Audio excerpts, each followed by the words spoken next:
Hey guys, welcome out there in Music Land. I am A.P.T Songs, and this is my main Joe Hollywood. And Sir. we're just going to talk some talk. Like, we are always talking about random things going on in the culture, whether it's music stuff, whether it's like dating stuff, whether it's just whatever's going on in the news. We're always talking about stuff. So we figured, hey, we should just have these conversations on camera in front of people. So, Joe, introduce yourself. What's going on, Joe Hollywood? Affectionately known as Joey Vegas since I moved out of Hollywood, but you know how it goes.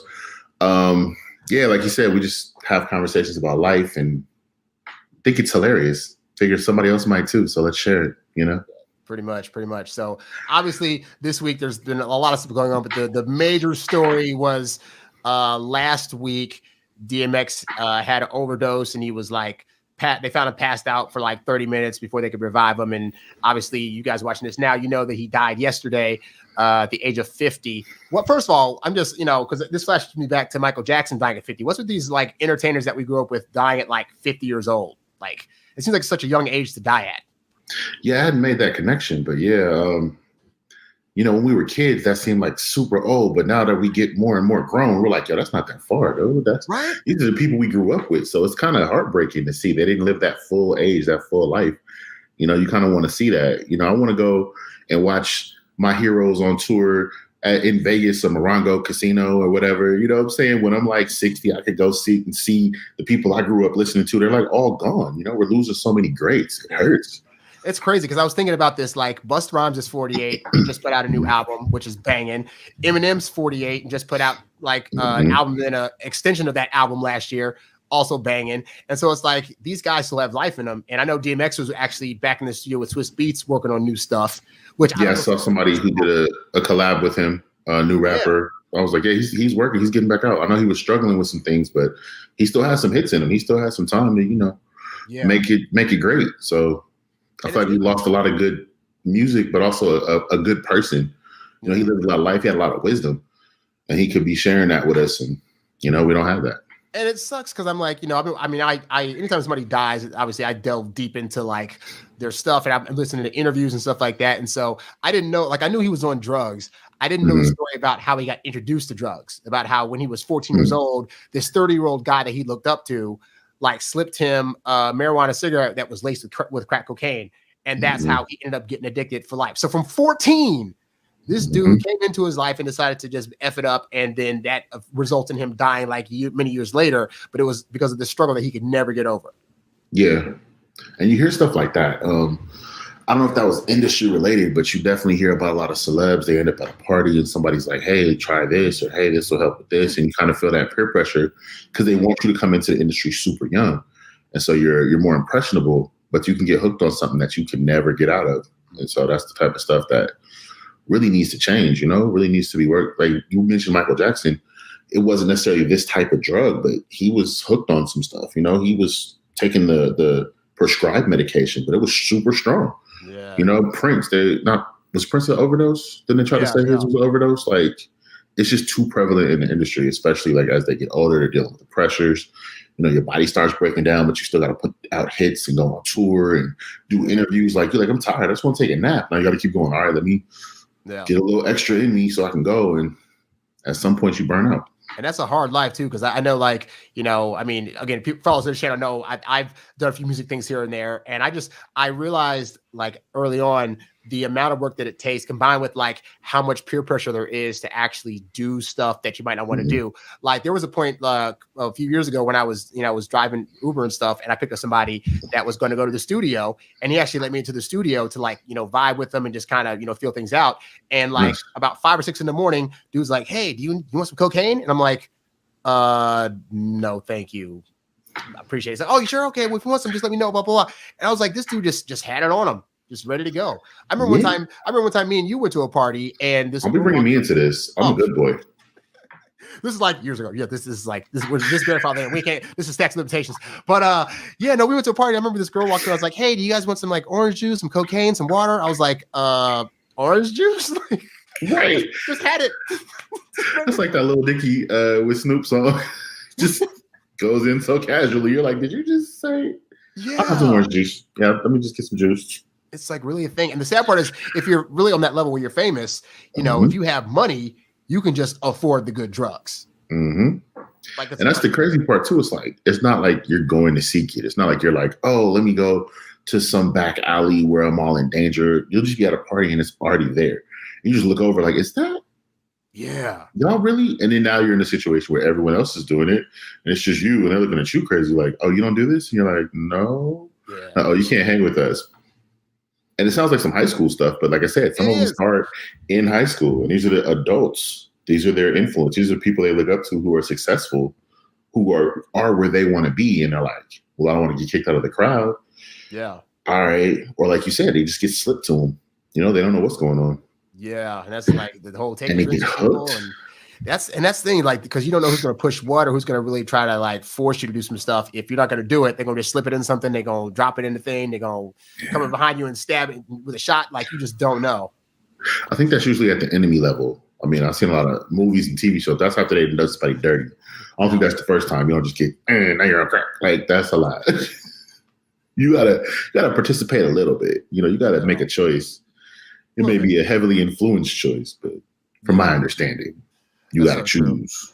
So obviously, like, DMX was unfortunately a casualty of that, and it's just, you know, no matter how much help he got, he just couldn't get through it. But you know, that's the sad stuff. But he left a whole catalog of music. Like, you know, when he died, the first thing I did was I went on Apple Music and I just started like listening. I started putting together like the list, and I'm like, oh, first of all, he already had a Best of DMX album out. Didn't know that. So then I'm going through like the album cuts that I like, along with like any singles he did that were with other people. Dude, it's like 50 something songs that I like. I had no idea I had that many songs that I actually like would like bump back to back and not skip.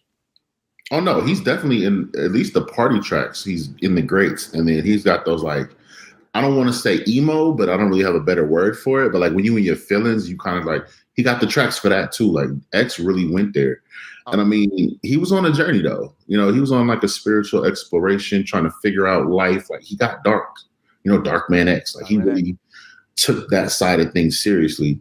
I was just commenting to one of my friends the other day, like he's one of the people who made the music of my childhood. You know, like I came up in the 90s and, you know, I'm in LA, so it's mostly gangster rap, but you know, New York had a little influence. X was definitely on the playlist. I was like, it was MX and Pac. That's who raised me. And I was joking, like, you know, as they say, if the music you listen to influences your mood and creates who you are, I should be in somebody's prison for 50,000 murders, because everything I listen to coming up will shoot them up, kill them. Man. But honestly, it may sound weird, but it calmed me. It was like a way to get those feelings out through the music. It wasn't like influencing me to do something in the physical world. It was a release for stress, you know? And so that's like, it gave you an outlet for aggression, I say. This is before I got into martial arts and all the rest of that. So it was like my first positive outlet for aggression was through music.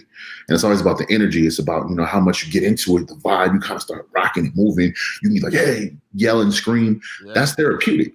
And there's nobody better at yelling and screaming than DMX. I promise you that. Yeah. Nobody can scream on an album. You gotta listen to some like hardcore rock to find somebody who can out scream and yell DMX, bro. I was just telling somebody, I was like, and I think I've said it to you too before, where I've said, you know, it's funny. When I was younger, I used to say that our oldies are going to be like the weirdest crap. Like it's going to be like, oh, like remember our oldies are like Little John and like Juvenile and Eminem, yeah. Like all these dudes are just like, so it's funny because like now like I'm 39 and I'm listening like all this old to this stuff. And I'm like, this shit came back out in like 98, 97, 99, 2000. Like this is our oldies. Is DMX yelling about, you know, S&Ds and killing people, and it's like, oh, this is my oldies now. Yeah, this is official. This isn't no Izzy Brothers. It's just like some hardcore gangster stuff. I mean, we got a few of those too. DMX had some romantic stuff. He did a song with Aaliyah. That was my jam. You know what I'm saying? That was my Ace Sweetie. I can't find on Apple because they want to put Aaliyah's music on Apple. I was about to say, I think I couldn't put Back More Peace on there. Like, man, that was my song too. Yeah, that was actually always my favorite music. It was those R&B hip hop collaborations. Like I liked R&B, but I wasn't like super R&B guy. I was more hip hop guy. When they put them together, it was just like magic happened every time. Every time. Okay, most of the you got to call me out on. I'm just saying, Method Man, Mary J, classic. You know, DMX, Aaliyah. I know some of them Ja Rule collabs. Like Tretch and Monica, that was fire. What song they do together? What? It was on the Nutty Professor soundtrack, bro. That was the best song. I don't remember that song then. Yeah, I had that soundtrack. I just remember them specifically doing a song. Yeah, I was banging. It was, and it's always like he's so thug, he's so gangster, but I love him anyway. You know what I'm saying? And he'd be like, "Yeah, I'm a gangster, but I go home to my boo." Like that was the vibe. That was the whole thing. Like, yeah, I do my thing in the streets, but I ain't gonna tell nobody, but I come home to my baby. Like, Oh my god. like okay, so it's okay to have your girl at home. Okay, it's cool to be, loyal to this chick. I got you. That was Those the songs best. are always weird because the songs always sounded kind of like it's like yeah, I love you, baby, but I got a wife at home, so we can only do stuff alone. Like, is this really a love song? That's after. That's like 2000s. That's that new stuff. Okay. Because like the DMX Aaliyah one, it was like, come back in one piece. She was like, I know you got to do your thing in the streets, but just come home to me. Like, I'm just afraid you're not going to make it home because you thugging. And he's like, nah, I'm going to rip and run. I'm going to do what I do, but I'm going to make it home to eat. You know what I'm saying? Like, I know where the food at. I know where my girl at. Like, that was love in a twisted way. But the point of it was like, no, I'm going to come home to you. Like, that's what's up. And she had to trust, you in some dangerous stuff, but I know you're going to make it back. Like, that was dope to me. It was their relationship is bigger than whatever. Yeah, and it's weird to think that both Aaliyah and DMX are now not here. I mean, Aaliyah years ago, but like that's just, that one hurt. That one hurt. I remember that one. We were in college and that happened. I remember we got back to school and like I remember DJ was playing a set of random music and then he started playing Aaliyah's something. I was like, oh, this is a hot song. He's like, yeah, shout out to Aaliyah, R.I.P. And I was like, wait, what? Like, what? I saw it on the news. I was at my sister and brother's house and it came on the news. I was just like, because for me, the first one was Pac. Pac hit super hard. Definitely. I wasn't ready for that one. And I was super into it. Like, I was a conspiracy theorist. I was with the 7-Day Theory. He hiding in Cuba, the whole nine. Like, I was that guy. And then, Biggie right after. That one hurt. And then Aaliyah was my next big, like, dude, what? And it wasn't gang related. It wasn't expected. She didn't have no beef with nobody. Just a plane crash. Like, a plane crash? What? Like, dude, we felt that one. Yeah, because it feels like you grow up with these people, like you're young and impressionable and you spend a lot of time listening to their words, knowing their voice, knowing their music, their heart and soul. They're pouring their emotion into these songs. Even if it's anger, still an emotion, and it connects with you. So when they're gone, you're like, we still have a piece of them through their music, but and it's they're not here. Like, it's a juxtaposition of hearing like, I'm bumping DMX stuff and it's like, he's very like, hyper, like, it's like, so it's like you have the knowledge of like, oh shoot, he sounds so lively and he's dead. So what I'm hearing right now is officially the past version of how alive he was, because he in actuality is not that live anymore. And that's just a weird thing. Like, because Aaliyah, for example, like she had like, the way she sang, it was kind of like soft and melodic, and it's kind of like, oh, I'm gonna just sit back and vibe and whatever. So it's like, even her gone, it feels like it's more like memory music. DMX, okay, he's like next door, like right now, just yelling his ass off, and it's just like, no. My favorite, it was a Cat Williams joke where he's talking about DMX's energy. He was like, no, he's like that in real life. Like, I saw him at a restaurant. He was like, hey, yo, bitch, bring me some water. Like, he was yelling. He's like, it's the waitress, dog. He at a restaurant. He said he was like always on 10. Like, that's authentically who he is, who he was. I was like, bro, that's so funny. A lot of people, fake, or they get on, the cameras turn on and they turn to a whole different person. He was like, nah, that's not this guy. This guy is who he is, period. Yeah, he seemed like be that guy that's like just be regular. But also because the drugs. I imagine he was always, because even on camera he was always just like, yeah, man, I'm gonna do this thing tomorrow. Then it's like you could tell he was still on something, but super hype. He was always on 10. Yeah, So yeah. What would you say like your top favorite tracks of DMX's are? Like vibe with or just feel? Of course, the one we were just talking, the DMX and Aaliyah, it just, like I said, it hit a special place. We got the classics, the X gonna give it to you. Like, if you just got to get hype going somewhere, you thought at all, you X gonna give it to you, ready to go. Like, your energy is going to increase. I'm trying to think of the name of the what's the one where roll up, shut them down, open up shop. That's how Rough Riders roll. Rough Riders anthem. Yeah. When I tell you the anthem, like that comes on, like not even just me, like my whole group of friends, my whole high school basketball team, like that was just, we could be minding our own business, chilling, reading, watching something. That come on, we up, stop, drop. Like, it was just in unison. It solidified the whole team. We are now one mind, going to the task. Shut them down, open up. You wasn't winning. You wasn't scoring a point. If that song is on, block shots, 3 bounds, throwing the ball. Like, we are winning. You're not doing anything until the song ends. Oh my God. It was over. He just had that energy, man. It was contagious. It was infectious. You like to this day, I can't be sleepy listening to DMX. You know, I can't be sad and depressed listening to this. I'm surprised he didn't have an alarm clock deal of some kind. It's like he'd be a new Siri. What's my name? Oh shit, I'm up. Okay, yeah, that's another one. Like, there's so many classic DMX songs. Like, it's I've been bumping. You know, I felt like I liked. I mean, most of the stuff that he put out commercially, I liked. And actually, I'm finding one of the songs that I like now that I was commercial, but I wasn't a fan at the time. Was "Lord Give Me a Sign." Just because it correlates with, like, I mean, I heard the song after he died, and I hadn't heard it for a long time, and he has a video for it and stuff, but it was just like, he's not cursing in the song, and the whole song's just about him saying, Lord, like, I'm trying to do right, and I'm trying to live this life, and I'm trying to be better, and like, how can you help me out with that? And it's just that seems like such a fitting end, like an end song. If you put it like, I put a list together, like I'm putting a mix together, that would be the end song I'd put as like, Lord, give me a sign, like I'm trying to do right and do better, because it's like, he continued to try, even though he never really got to do that in terms of like his struggles and stuff like that. But a lot of the tracks that I like are actually like tracks that weren't released as official, like commercial tracks. Like the one he did for Cradle to the Grave with Eminem and Obi Trice called Go to Sleep. Like, go to sleep, bitch. That was high. Like, I'm up in that heavily right now. That song, he did one on DJ Clue's album called It's On. Like, if it's on, it's on. And if you ask, keep fronting, then your ass is gone. What? That wasn't released. I know these songs so much. I didn't realize they weren't radio. They were like. I mean, anything that's for me is like anything that doesn't have a video. It to me is considered like not official. Videos used to be expensive back then. We didn't have YouTube and your homeboy with the camera. Yeah, but a lot of DMX's videos are like, look, we can get some boys together, some dogs, some bikes, and film. That couldn't have cost more like $50,000. Like.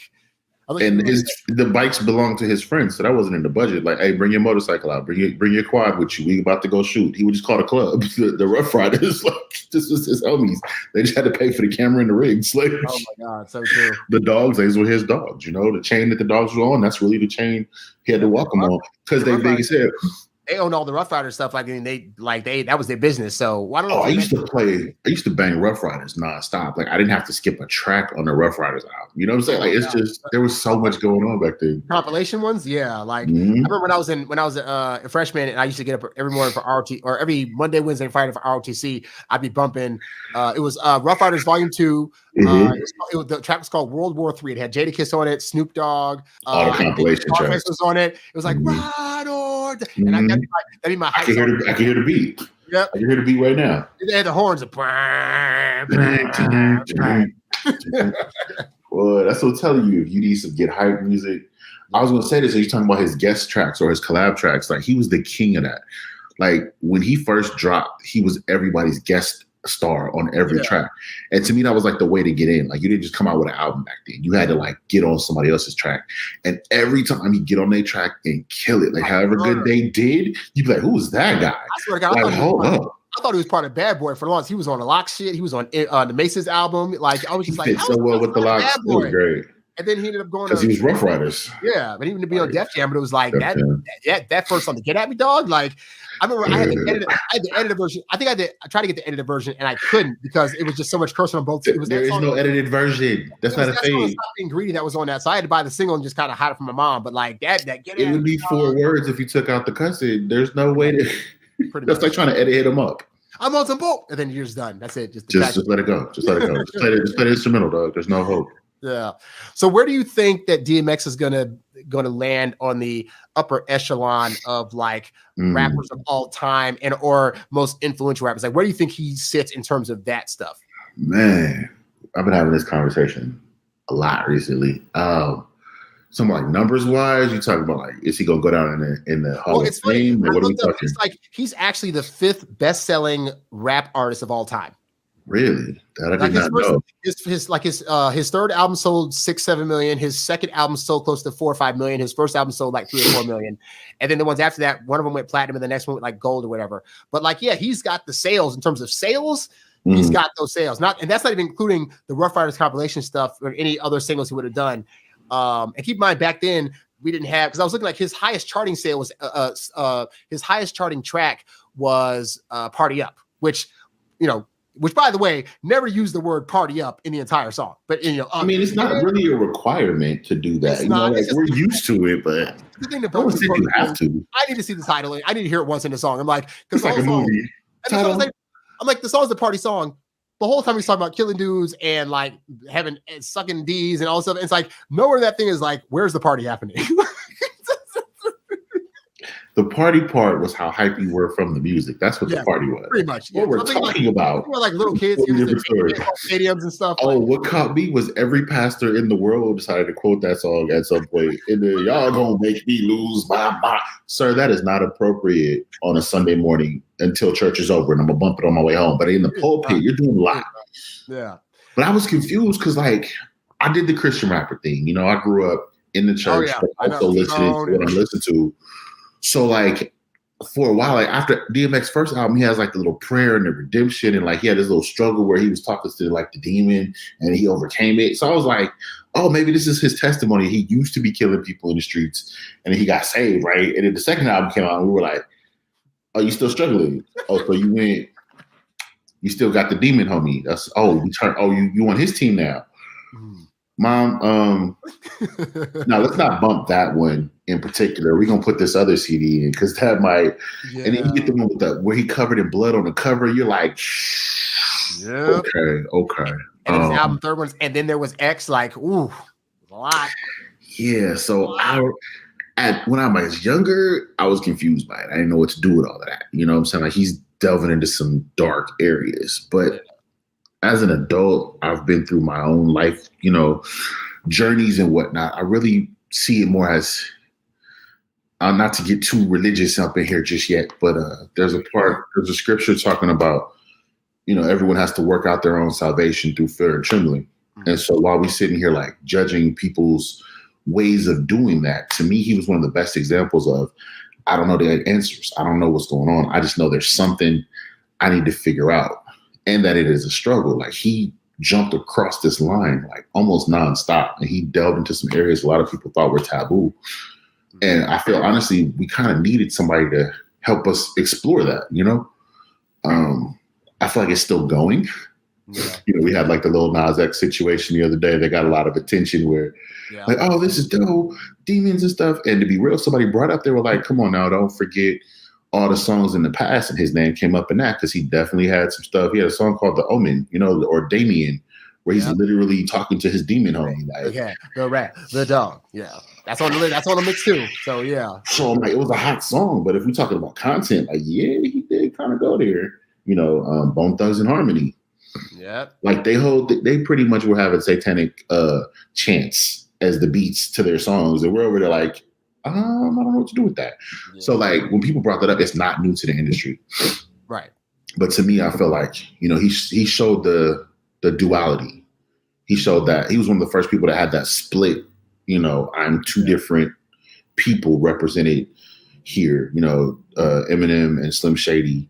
Beyonce has Sasha Fierce. Like to me, DMX, it was like X and then Darkman. Even Pocket Machiavelli. I mean, he was trying to go the Machiavelli route. He was starting there. He was kind of starting there. That was more to me of like an exploration of a concept. It was a character for that one album. Like he didn't fully split in half like some of these other cats. Like DMX he would rap. It would be X and then Darkman. Like they were both. Well, it was funny, G and Hunky. Like how you both on the same track. He's actually rapping like different voices and characters. Like he's rapping as himself, and then Damon is rapping as like the good version of himself, and like the devil version, the angel version of Stop Being Greedy. It's just like he really brought that. Because I realized, like, I thought back to 99 Problems when Jay-Z's like acting as the cop and himself, and it's like, oh, that's new, interesting. It's like, no, it's not new at all. Like DMX was doing that 5 years before Jay was. It's like, oh shoot, like, and he was so good at it. Like you really kind of believed you were listening to different people arguing. Like, I really thought, like, did he get his cousin in here, or is like, is that Drag on the track really? Because it doesn't sound like him when he's doing it. It was acting. It was like kind of some of the earlier stages of bringing acting into your rap and the performance level of it, and you know what I'm saying, the depth that they went with it. Yeah. You mentioned Drag On, like that dude. That was my dude. I'm sorry. Shout out to Drag On. He has fire. He was the only one I thought kind of edged out some of those tracks they were all on. Like Drag would come with a harder verse. You're like, yo, he did that. Do choruses because his album didn't go anywhere. But like his verses were hype. I'm talking about guest starring. Hip hop used to be about guest starring. In the early 90s, it was about, let me get 16 bars on your track. Let me get a quick little 8 to get my name out there. And DMX and Drag On were the king of that. Lil Kim, she was great at that. Very true. Yeah. There was a couple more where it's like, oh, who's on this track with him? Oh, it's gonna be fire. Like you knew if you got 8 bars, they sold the song. And you knew they'd had the last verse. You can listen to the whole song to get to the end, because Lord knows if you didn't, you would miss out. That's how you knew who was like the hierarchy. They would start off with a strong hitter and they throw a couple cats in the middle, and then whoever had that last verse, that was the winner. That was the one. Or they were like the label owner. Sometimes that happens. It's funny because I think I say with tracks with him and the Locks, I always thought it was like bar for bar even. Like I still wait for DMX to be like, Jadakiss will come out strong, Sheik will come out strong, like Styles P, your favorite rapper's favorite rapper. That's still my favorite line. Oh no, Jada said, because I listened to, there's a track on another favorite track of mine of DMX's is called DXL. It's on and then there was X album. Jada says, same niggas that'll rob you love Locks. I was like, oh damn. Like that's just some slick shit to say, he threw the Locks on Rough Riders. Jay came in on the Rough Riders. Like, shoot, that's what we found out about Eve. And Eve had been in the game for a minute. We just didn't know it was her. Yeah, true. But it's like when Eve came out with the paw prints, we was like, who is this? Hold on a minute. Yeah. And she put out the show. We was like, oh, you're not a Rough Rider.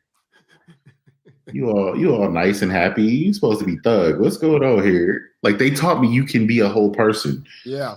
Like a lot of stuff, you got to be one thing. Like if you're a thug, you just thug.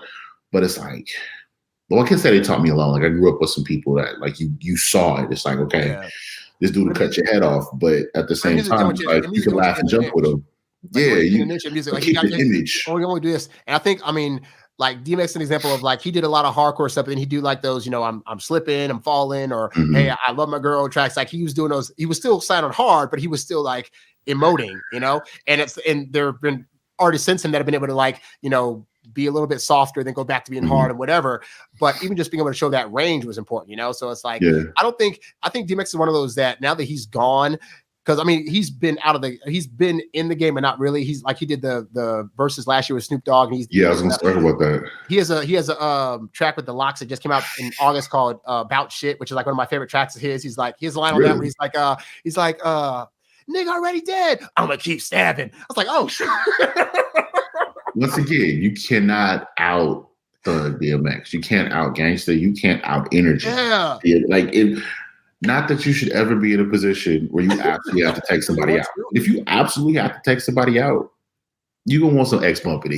You go like he gonna keep that energy at 10, 11. Like it ain't gonna come back down. It ain't gonna. Yeah. But I think now that he's gone, it's like they're gonna really start to kind of look back and see like what his influence actually was. Because after Pac died, everybody was like on that kind of Diddy stuff, like we're gonna be cordial. Will Smith was popular and whatever, and he was when it came back in the game was like we can still be hard and be good. Like we ain't gotta die over it, but we can still be hard and express ourselves the way we're gonna express ourselves. And like that, the way he was doing it, and just the kind of things he brought in terms of like the duality, the being able to like add some characterization to the game to bring some authenticness. And even like I'm studying like his flows, like the way his flow pattern was, a lot of it at the time was kind of like everybody kind of had like a similar flow pattern. He was able to just kind of like divvy it up and switch it in various ways. A little choppy flow, kind of, he had a lot of that going. Like I think people will look back and be like realize how influential he actually was to the cats that are out now, And he could really freestyle, like, or I guess I don't know if this was back when they had like the let me spit my verse on the freestyle kind of thing, but I just remember there's a bonus feature on, not a bonus feature, but there's a moment in one of the tour DVDs. Remember they used to have like the video you could watch where they were going on tour. So it was him and Jay-Z kind of battling back and forth, and they both like spit a verse over the same beat. Just like it was just in a crowd and backstage, and they just went. And when I tell you this is one of his hardest verses, we was like, what did you just? It was DMX, Jay-Z, and then one of the bodyguards, like a Nation of Islam bodyguard dude. And it was like the coolest scene, bro. And they all just went hard. It was just like he gave respect. He was like, oh, that was hot. Like he was real humble. He was humble when Jay spit, and he was humble when the bodyguard spit. Just some random dude in a suit. Yeah. He wasn't a rapper. He wasn't nowhere near their level. He ain't selling out concert tours. But he's like, oh no, let me give you the floor to spit with me. Like, let's see what you got. And he was like, oh, respect. You. That was a good verse. That was hot. Like.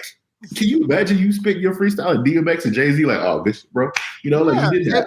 They came from that one point where they were like trying to get on, and then when you hear this stuff, and it's just like, everybody's saying like, oh yeah, you whack, like you suck, like nah. But people get like that, people. Once you made it, once you won, either you scared of competition, so you're not gonna get nobody no props, or you just like, I'm beyond that, I'm in my own Like I don't see, not to like dog nobody, but I don't see that coming from like a Kanye. I don't see Kanye be like, "Oh, good job, dude! Like you did a great verse." I see Kanye be like, "Why are you talking to me?" And it's like you can't really fault him to an extent. Like he really is in a place where you're like, "Yeah, I can't interact with everybody. You looked at my energy off. Like that's his vibe. Like I feel like you could approach X. You know, I feel like he's somebody.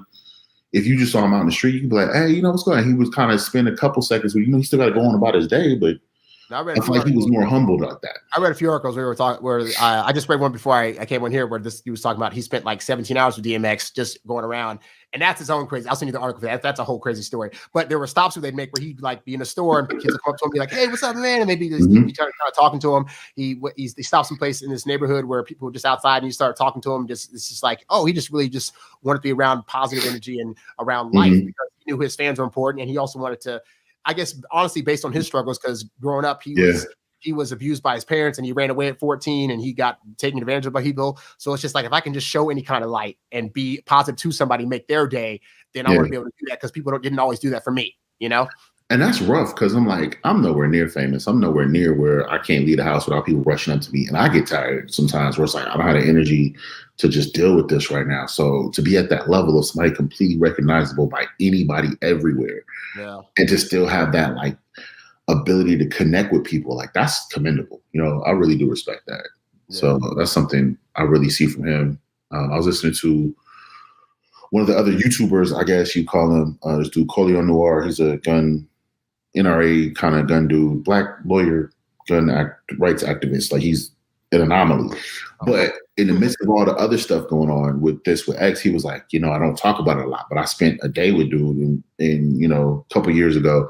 And he was like, he's one of the most genuinely, effortlessly funny people I've ever been around. Like he was like, he wasn't trying. We were just nonstop belly busting laughing the whole time. And I'm like, to be real, that's a hell of a compliment. Like just, you're somebody I enjoy being around. You ain't got to try. You ain't got to do nothing. We ain't got to be doing it on extra special. We just had a great time laughing, joking. Like that's dope to me.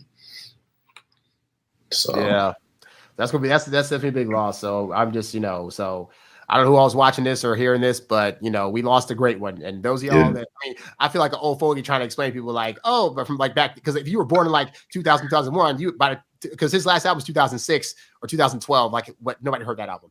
But like at that point, like people might not know who he is or what he's important. But it's kind of like even if you don't know his name or who he was, you definitely heard Party Up because they still playing that 20 something years later. So, or X Gonna Give It To You. That was on Deadpool. Like that was on Deadpool, yeah. His tracks show up on films, you know, like I feel like that's another level when your music is a part of the soundtrack of movies. Oh yeah. It puts you in this timeless place.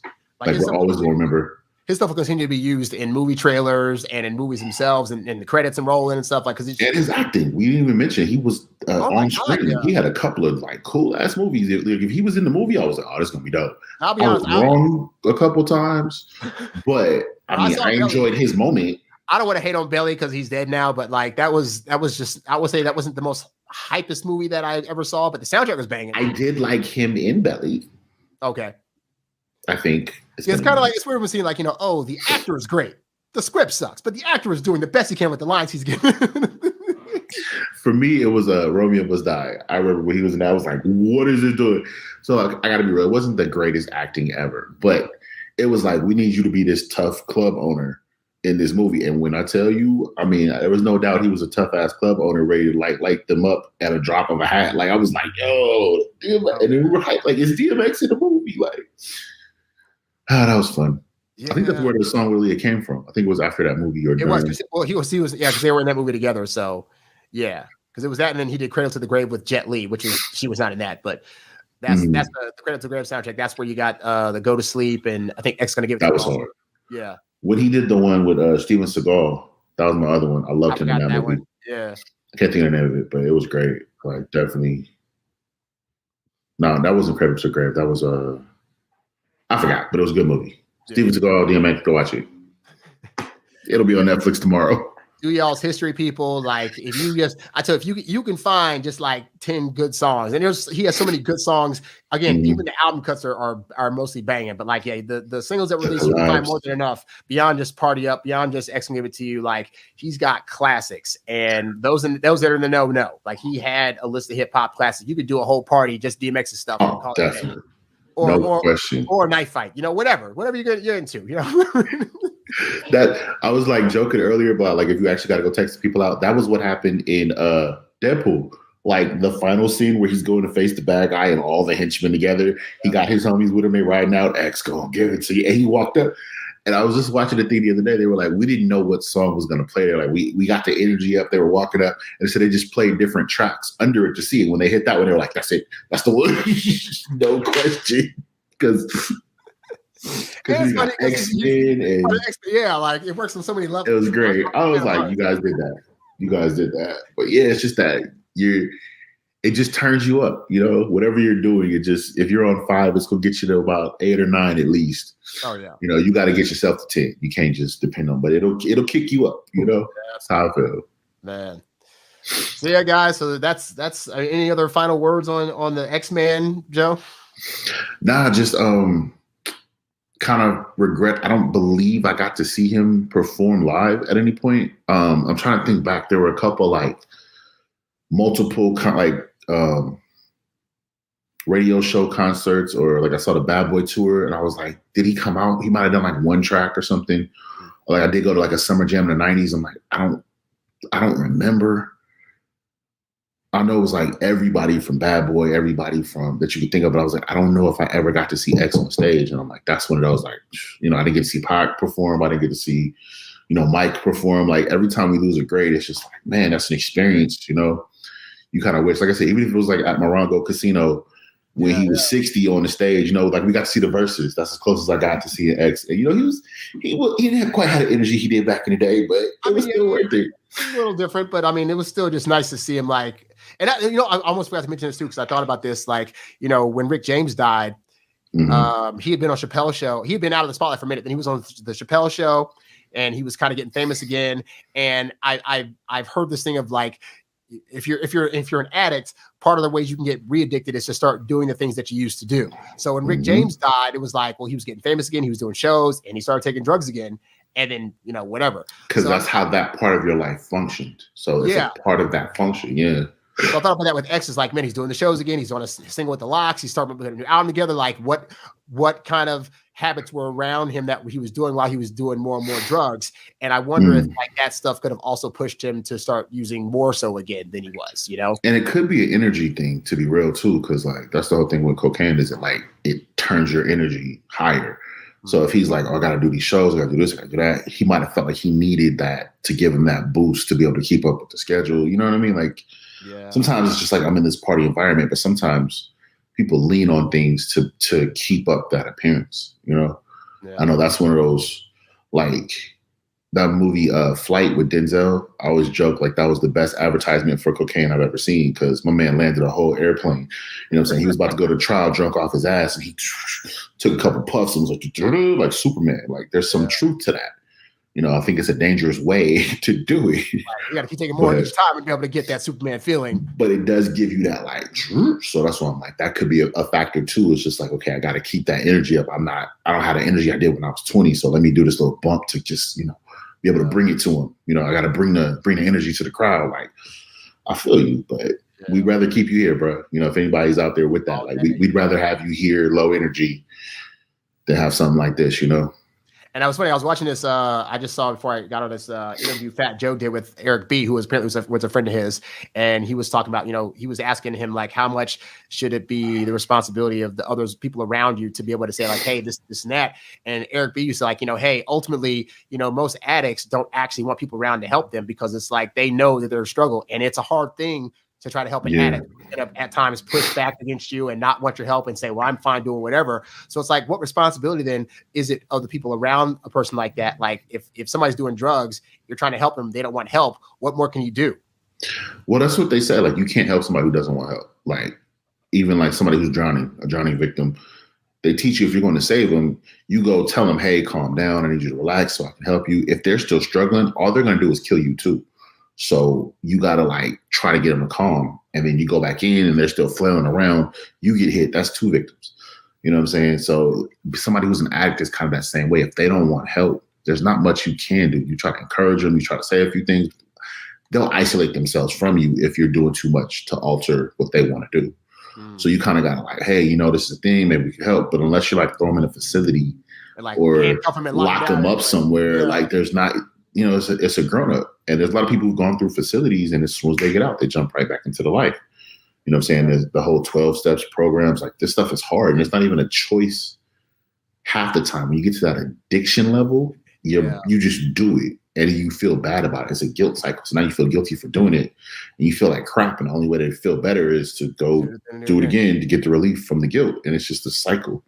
Yeah. So it's like you really do have to kind of try to like just pray for people on the DMX topic. You know, like that's one thing I got. It's like however dark you think your life is, you can still pray. You know, you can still reach out. You can still, you know, believe in something bigger, even though you're like, look, I'm lost in the mess. I'm out here in the darkness, but I'm a hope against hope that there's somebody out there who cares, who's going to pull me out of it.